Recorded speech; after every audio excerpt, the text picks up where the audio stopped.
Rewa collector Narendra Kumar Suryavanshi इन दिनों action mode पर नजर आ रहे हैं। आपको बता दें कि जन सुनवाई के दौरान सामने आई छात्राओं की गंभीर शिकायतों के बाद जिला प्रशासन ने त्वरित और सख्त कार्रवाई की है।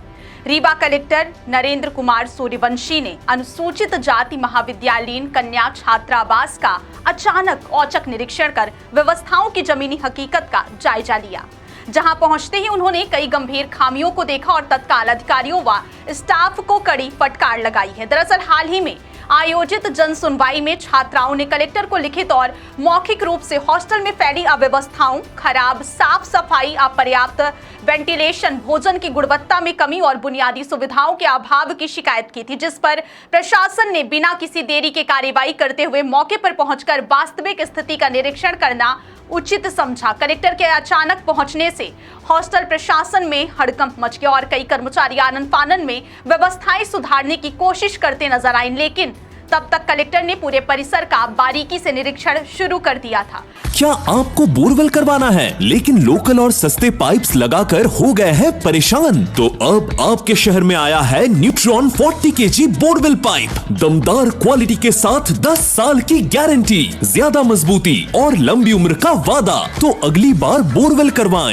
केसिंग पाइप सिर्फ न्यूट्रॉन 40 kg ही लगवाएं। जहां उन्होंने पाया कि कई कमरों में खिड़कियों और रोशनदानों की पर्याप्त व्यवस्था नहीं है, जिससे अंदर हवा का प्रवाह बाधित हो रहा है और छात्राओं को घुटन भरे वातावरण में रहना पड़ रहा है। इस स्थिति पर कड़ा रुख अपनाते हुए उन्होंने संबंधित अधिकारियों को स्पष्ट निर्देश दिए कि यदि वर्तमान भवन में आवश्यक सुधार और बुनियादी ढांचे का उन्नयन संभव नहीं है तो छात्राओं की सुविधा और स्वास्थ्य को प्राथमिकता देते हुए तुरंत वैकल्पिक भवन की तलाश की जाए और स्थानांतरण की प्रक्रिया शुरू की जाए। इसके बाद कलेक्टर सीधे हॉस्टल की रसोई में पहुंचे, जहां उन्होंने भोजन निर्माण की प्रक्रिया, साफ सफाई, सामग्री के भंडारण और उपयोग में लाई जा रही वस्तुओं की गुणवत्ता की जांच की। निरीक्षण के दौरान रसोई में कई कमियां सामने आई, जिनमें घटिया गुणवत्ता का राशन, अव्यवस्थित स्टोरेज और स्वच्छता मानकों की अनदेखी शामिल थी, जिस पर कलेक्टर का गुस्सा साफ तौर पर देखने को मिला।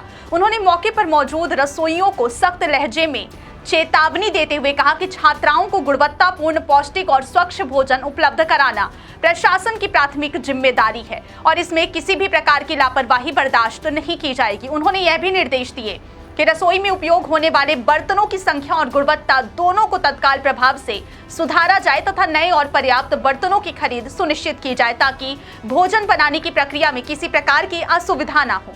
कलेक्टर ने वार्डन और अन्य जिम्मेदार कर्मचारियों को भी स्पष्ट रूप से चेतावनी दी कि यदि भविष्य में इस प्रकार की लापरवाही या शिकायतें पुनः सामने आती हैं तो कड़ी अनुशासनात्मक कार्रवाई की जाएगी, जिसमें पद से हटाने तक की कार्रवाई शामिल हो सकती है। उन्होंने यह भी कहा कि छात्रावास केवल रहने की जगह नहीं है, बल्कि यह छात्राओं के भविष्य और शिक्षा से जुड़ा एक महत्वपूर्ण स्थान है, इसलिए यहाँ की हर सुविधा मानक स्तर की होनी चाहिए। निरीक्षण के दौरान कलेक्टर ने परिसर की साफ सफाई, पानी की व्यवस्था, बिजली की स्थिति और सुरक्षा प्रबंधन की भी जांच की और कई जगह सुधार के तत्काल निर्देश जारी किए। उनके इस औचक निरीक्षण से प्रशासनिक अमले में हलचल मच गई और संबंधित विभागों को तुरंत सुधार कार्य शुरू करने के आदेश दिए गए। स्थानीय स्तर पर कलेक्टर की इस कार्रवाई की सराहना भी हो रही है, क्योंकि लंबे समय से छात्राओं द्वारा अनदेखी और खराब सुविधाओं की शिकायतें की जा रही थी, लेकिन अब इस सख्त कार्रवाई के बाद उम्मीद जताई जा रही है कि हॉस्टल की स्थिति में जल्द सुधार देखने को मिलेगा और छात्राओं को एक सुरक्षित, स्वच्छ और सुविधाजनक वातावरण उपलब्ध कराया जा सकेगा।